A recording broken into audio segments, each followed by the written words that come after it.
Assalamualaikum warahmatullahi wabarakatuh.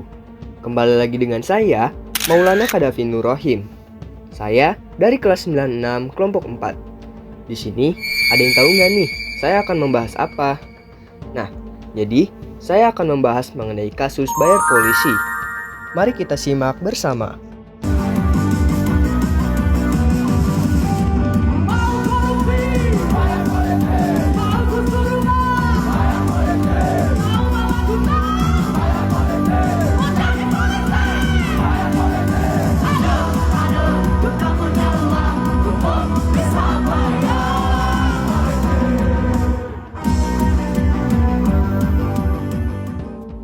Cuplikan video tadi mengarah kepada kritikan masyarakat terhadap kinerja kepolisian, di mana oknum institusi kepolisian kerap kali melakukan aktivitas pungli terhadap masyarakat. Lanjut ke pembahasan. Di sini saya akan mengangkat tentang dua anggota Polrestabes Makassar yang menerima suap dari jaringan narkoba internasional. Lagi dan lagi, kasus bayar polisi tidak ada habisnya. Saat ini kembali terjadi lagi pada Senin 14 April 2025. Institusi polisi kembali digegerkan dengan oknum anggota polisi yang menerima suap dari bandar narkoba berbasis internasional, yaitu Ferdi Pratama. Hal ini terjadi pada dua oknum anggota Kapolrestabes Makassar yang berpangkat Brigadir Polisi Kepala atau Bribka, yang merupakan anggota bagian sumber daya manusia atau BAK SDM Kapolrestabes Makassar. Masuk ke pembagian identifikasi masalah. Saya akan mengambil masalah yang pertama, penyalahgunaan kewenangan oknum terhadap keuntungan organisasi narkoba. Yang kedua, dampak sosial yang terjadi terkait profesionalisme institusi.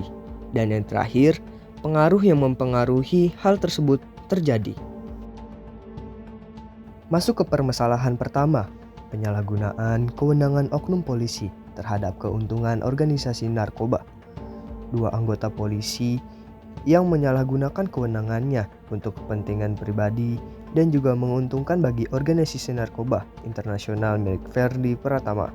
Hal ini lantaran bisa saja dua oknum polisi ini melindungi penjualan dan pembelian narkoba secara bebas di Indonesia.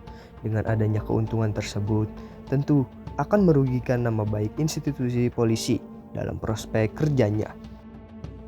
Kasus ini menyangkut dua anggota polisi yang berpangkat Brigadir Polisi Kepala atau Bribka, yaitu Bribka Sofian Arman Baraila dan Bribka Widianto.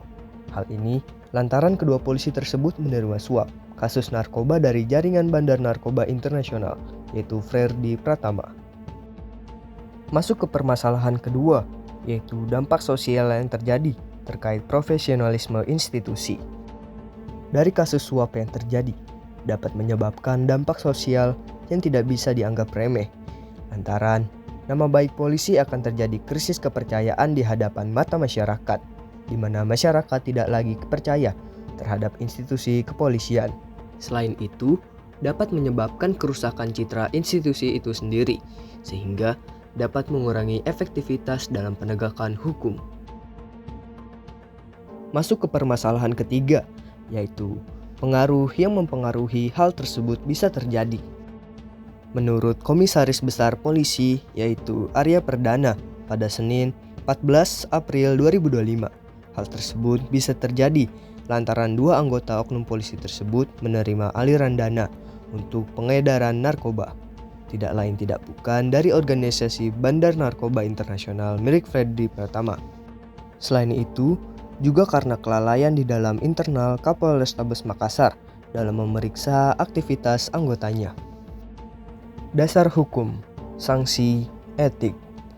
Pasal 7 ayat 1 huruf B dan pasal 11 huruf C Peraturan Kapolri nomor 14 tahun 2011 tentang Kode Etik Profesi Polri yang berbunyi, setiap anggota Polri wajib menjaga dan meningkatkan citra, soliditas, kredibilitas, reputasi, dan kehormatan Polri. Peraturan ini mengatur kode etik profesi Polri yang meliputi norma-norma, aturan-aturan, dan pedoman perilaku, serta ucapan yang wajib diikuti oleh anggota Polri. Pasal 7 ayat 1 huruf B ini menekankan pentingnya menjaga nama baik dan citra positif Polri dalam menjalankan tugasnya. Masuk ke dasar hukum kedua, sanksi pidana. Pasal 113 Undang-Undang Nomor 35 Tahun 2009 tentang narkotika mengatur tentang sanksi bagi pelaku yang tanpa hak atau melawan hukum memproduksi, mengimpor, mengekspor, atau menyalurkan narkotika. Pidana penjara yang dikenakan berkisar antara 5 hingga 20 tahun dan denda minimal 1 miliar hingga maksimal 10 miliar. Pasal ini merujuk pada 2 oknum anggota polisi yang membantu dalam pengedaran narkoba berbasis internasional milik Freddy Pratama.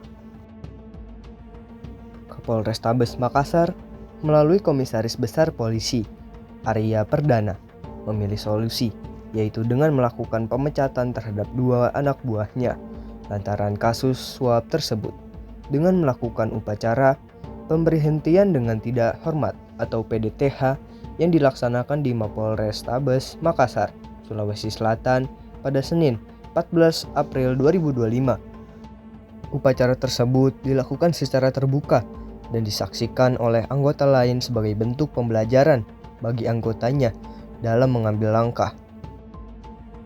Setelah upacara pemberhentian dengan tidak hormat, Kapolrestabes Makassar berkomitmen untuk penegakan hukum internal bersama anggota lainnya dalam meminimalisir kasus ini terjadi kembali dan meningkatkan berbagai upayanya dalam memberikan sanksi tegas untuk anggotanya yang melanggar peraturan. Selain pemecatan terhadap 2 anggotanya tersebut, Kapolrestabes Makassar juga mengambil langkah untuk pelanggaran yang dilakukan oleh 2 anggotanya tersebut. Sanksi etik dan juga sanksi pidana sedang diproses untuk memberikan sanksi yang setimpal dengan pelanggaran yang telah dilakukannya. Masuk ke acting plan. Pertama, penyalahgunaan kewenangan oknum polisi terhadap keuntungan organisasi narkoba. Bagian 1, sanksi tegas terhadap oknum polisi yang terbukti menyalahgunakan kewenangan. Bagian 2, meningkatkan transparansi dan akuntabilitas. Untuk meningkatkan transparansi dalam proses penegakan hukum dan memastikan mekanisme pengawasan yang efektif untuk mencegah penyalahgunaan wewenang. Bagian 3, reformasi kebijakan dengan melakukan reformasi kebijakan dan prosedur kepolisian untuk mencegah penyalahgunaan kewenangan. Acting plan kedua, dampak sosial yang terjadi terkait profesionalisme institusi. Bagian 1, kebijakan sistem reward dan punishment untuk memberikan apresiasi terhadap anggota yang menjalankan pekerjaan dengan baik dan untuk menindak tegas anggota yang melanggar suatu peraturan. Bagian 2, meningkatkan kualitas pelayanan dengan memberikan layanan yang berkualitas kepada masyarakat untuk berbagai komposisi yang diperlukan. Bagian 3, meningkatkan responsibilitas. Kerap kali masyarakat melapor tidak direspon dengan baik oleh institusi. Hal ini diperlukan agar institusi lebih responsif terhadap pengaduan dari masyarakat. Acting plan ketiga, pengaruh yang mempengaruhi hal tersebut bisa terjadi. Bagian pertama, mendorong pelaporan. Dengan adanya berbagai pelaporan dapat mendukung untuk menjalani proses dengan baik. Selain itu, melindungi pelapor juga diutamakan untuk menjaga pelapor dari kejadian yang tidak diinginkan. Bagian 2, pengawasan internal dan eksternal sangat diutamakan agar dapat melihat aktivitas abnormal yang dilakukan oleh setiap anggota polisi. Bagian 3, partisipasi masyarakat. Masyarakat dibutuhkan dalam meminimalisir kasus ini. Dengan adanya partisipasi masyarakat dapat membantu proses pengambilan dan juga pengawasan. Sekian video mengenai edukatif dan juga responsif terhadap kasus bayar polisi dari saya. Mohon maaf bila ada salah kata. Wassalamualaikum warahmatullahi wabarakatuh. Semoga dapat bermanfaat.